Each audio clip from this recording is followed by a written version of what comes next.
Now I'm going to show you how to use the Lucy while sitting down. I've left it with the standing orientation that I showed you first, where you look down at your paper and see the image, the transparent ghost image over your paper. When you switch to sitting down, you actually change more than just the way you're sitting. You're actually changing the way you see the image, which you may like better. I think it's fun to try both ways, and maybe some people might like one way more than the other, but it's actually, if you should try it. You should try both ways, because it does make it sort of a different experience. Because you're going to make it so you're looking straight at the subject, and then over the subject you're going to see like a transparent image of your hand. You can see a ghost hand, and then you're going to draw with your ghost hand.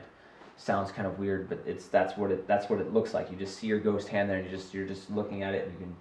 It's almost like you're looking at your subject and you see your hand there drawing every detail, but it's down here drawing on the paper. So it's interesting.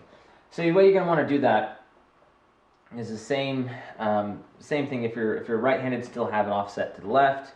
If you're left-handed, have it offset to the right.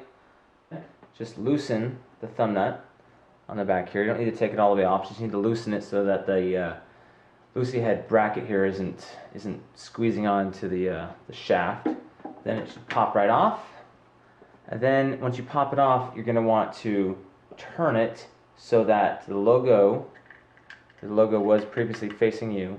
The logo is now facing up. The Lucy head bracket here is facing up. The view hole is facing you, so you can look into the view hole.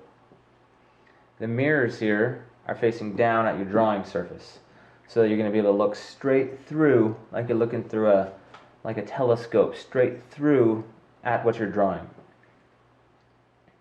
So before you were like that, you're just going to kind of give it a little twist and turn. Reattach it, and when you're attaching to this hexagon shaft, you just attach. Well, obviously you can't go straight in sometimes because it doesn't line up with the sides of the shaft. So you just turn it, you get it closest you can, and then you can easily adjust afterwards.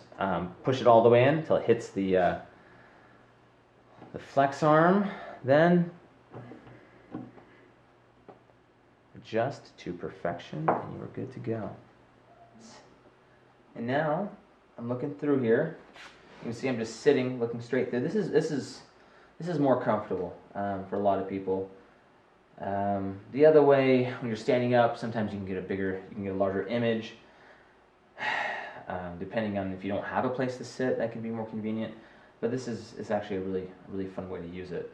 Now, I'm looking through here and I see my ghost hand over there, and my ghost hand's kind of dim.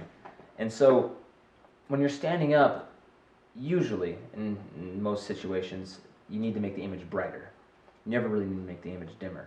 In this situation, you need to make the image dimmer, but actually what you're doing is making your hand brighter. It's all about balance. If you're making one dimmer, you're making the other brighter. Making the other brighter, making the other dimmer. So in this situation, I need to be able to see my hand and pencil marks a little bit better. And so then you do the same sort of thing. So that means you're going to put it here in the front. It's actually technically still going, because you changed the way you've got the head here, so you're technically still putting it in the same filter brace you did before in the bottom filter brace, but now the bottom filter brace is at the top. But the important thing is you're going to put it here in front of you to see your pencil marks better. So I'm looking through here, and again I'm going to want to use a light filter. For this lighting situation, the light filter is perfect. Just drop the filter on there in the same way. Tighten it in place like you did before, holding the screw until it locks in. And then look through here, and you just, it seems a little strange, but it's really intuitive when you do it. It's really a lot of fun, because it just seems like you're just drawing over the subject. But then it's like down here on the paper. So you look through there and do the same thing you did before. Mark a couple of key places to use as reference if you move your head. it's good to mark like a place that's kind of like a V or has some sort of change, so it's not a single point. Mark out a little contour of some little section of the subject.